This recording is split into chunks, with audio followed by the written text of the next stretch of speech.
Greetings, members of the Technology Funding Board. This is Scott Garthwaite. Most of you should be familiar with me as lead archivist here at the Stuart Bell Archive at Henley Library in Winchester, Virginia. Ours is an historical archive. It chronicles the people, places, and artifacts of the Shenandoah Valley. Our mission is to be the world's leading archive on the people, places, and events of this region of Virginia from 1732 to the present.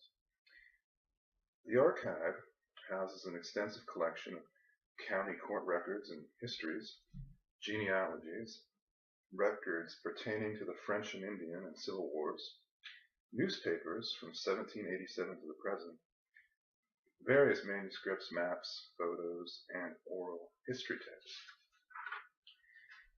Now, many of these artifacts, as you may know, are unique and quite valuable, and of historical and cultural significance.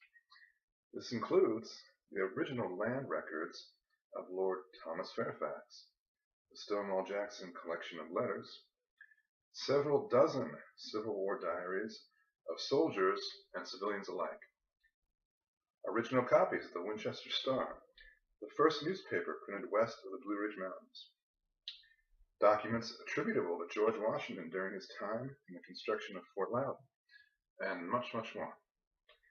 Our archives is open to the public, but also receives many distance information requests.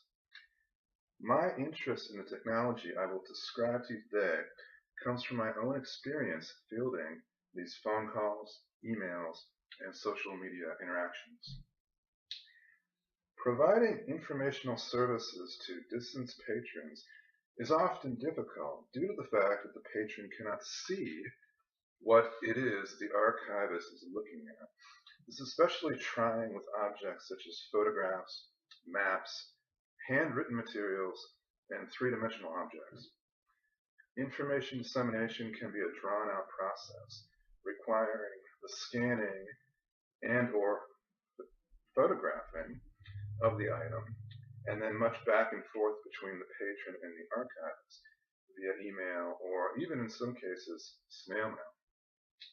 But I ask that you imagine a scenario in which the archivist is equipped with virtual reality goggles such that a distance patron can see what the archivist is seeing in real time and can direct their actions. I contend that the accuracy and speed of distance patron reference requests would be greatly improved. Imagine just this one example. Our archive contains thousands of photographs that are indexed but not digitized.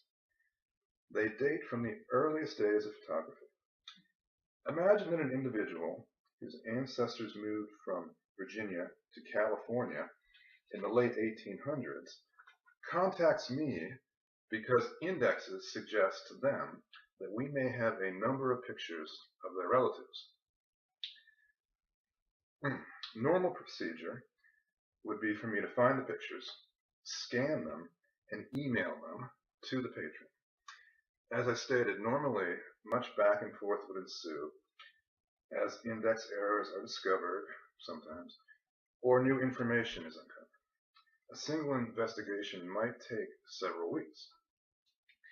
Now imagine the VR-enabled archive. I received the same information request.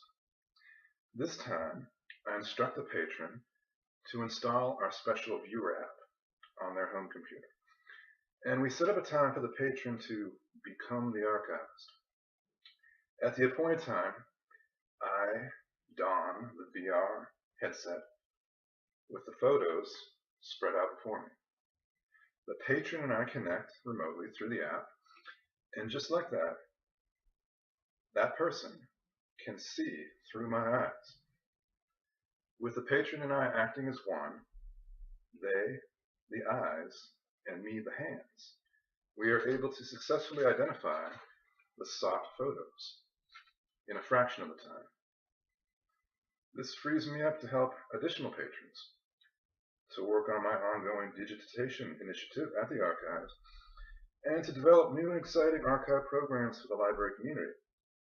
all tasks that have been very slow going, largely due to the enormous amount of time I spend on distance reference inquiries. Now, I know that for some of you, virtual reality may seem science fiction and not something to be considered seriously. But I assure you that many museums and archives around the world are already employing the technology to great effect. And to consider its use at Stuart Bell is something that must happen if our archives is to remain relevant in an evolving information landscape. So, ladies and gentlemen, let me take a few minutes to fully explain how this technology works, and to further detail how its implementation would proceed at our archive.